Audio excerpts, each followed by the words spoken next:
One of the most snow-blown sections of I-94 in Minnesota could be a bit easier to drive through this winter, and we don't have to get very far to get there.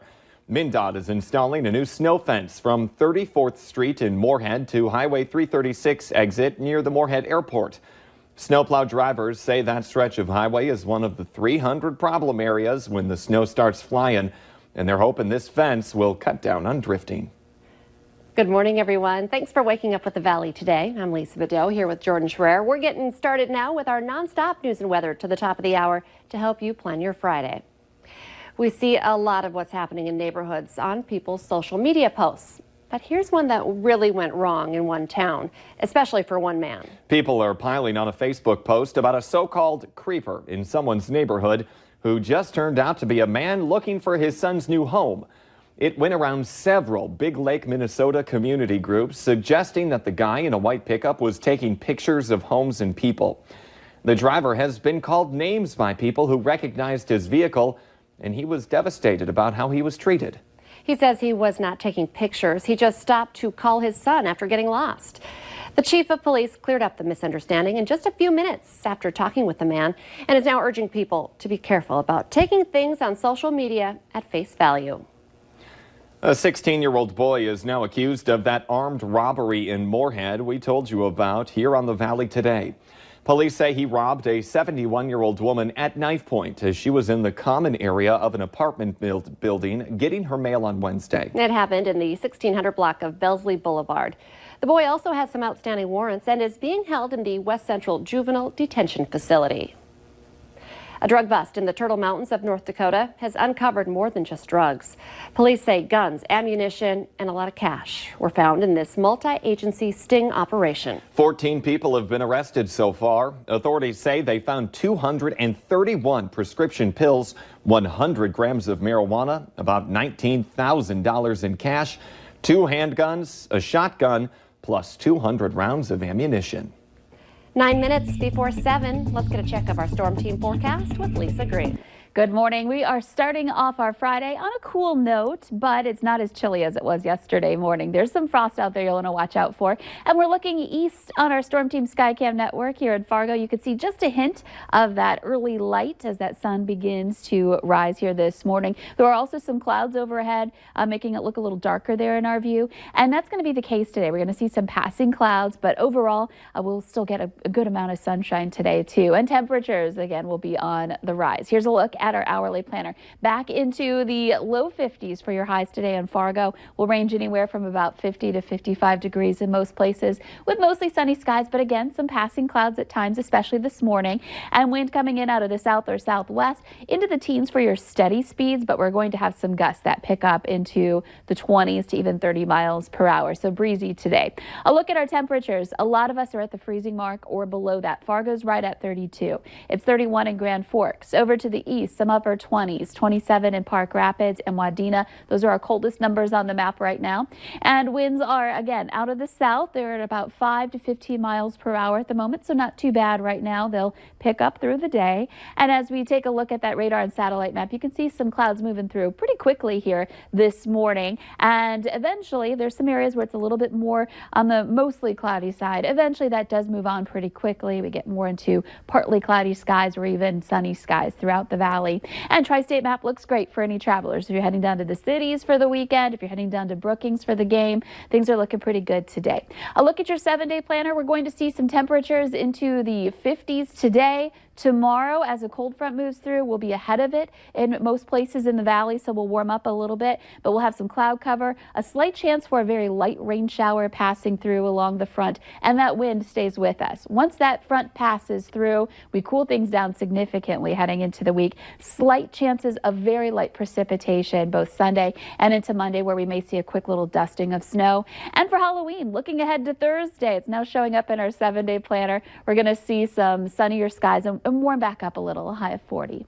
And now for a look at traffic, here's Devin Fry with the Valley Today's Traffic on the Move.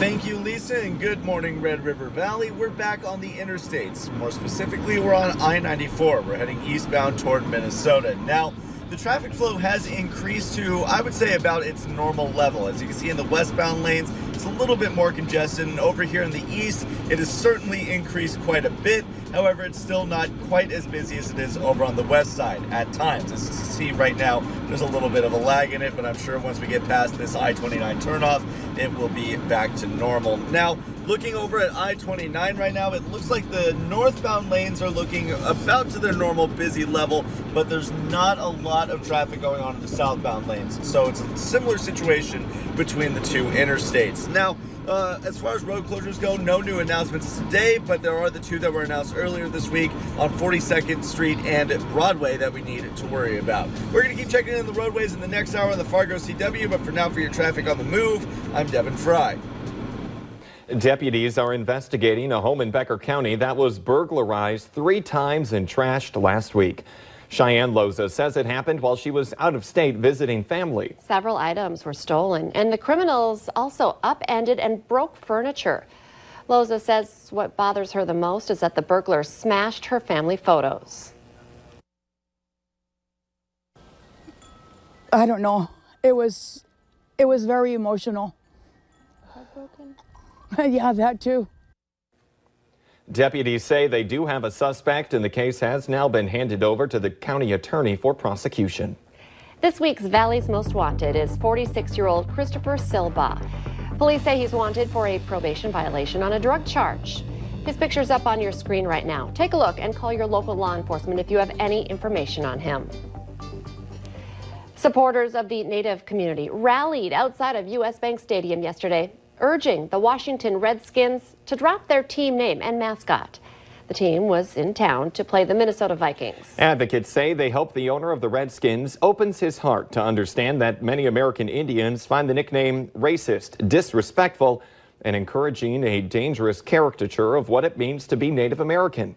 Redskins owner Dan Snyder has said in interviews over the years that he will never change the name, and the NFL commissioner says the league will not pressure him to do so.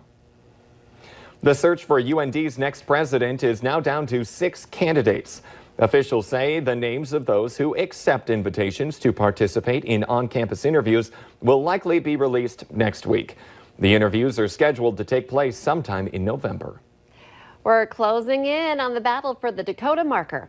The NDSU Bison head down I-29 to Brookings, South Dakota to take on SDSU tomorrow. Be sure to join us tomorrow at 1 for our hour-long Farmers Union Insurance Bison football pregame show. And of course, stick around for the kickoff at 2. You can watch the game on KVLY. This weekend, break out the tools and carve the spookiest pumpkin. In the Valley Today's Abby Furchner joins us live from the Buffalo River Pumpkin Patch with more. Hi there, Abby.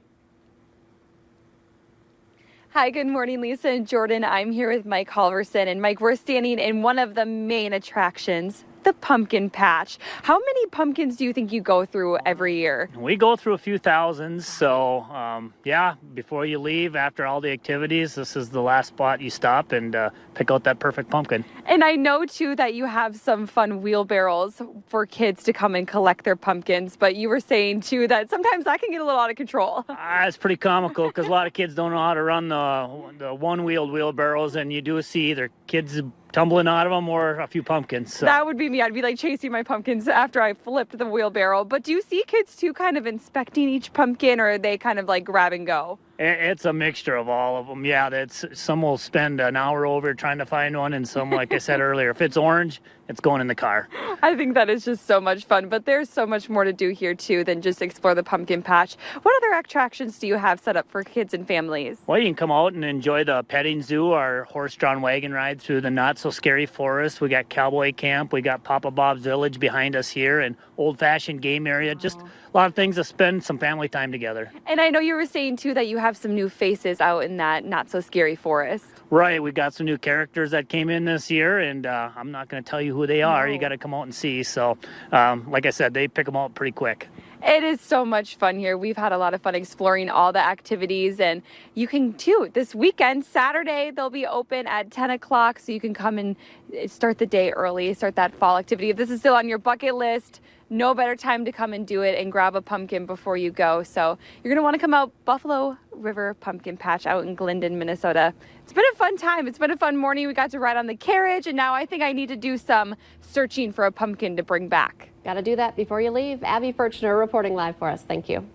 Let's get the answer now to our question of the morning on Facebook. That question, the average parent will say this almost 600 times this year. At least in my house. The answer, hurry up. Get your coat on. We got to go. Hurry up.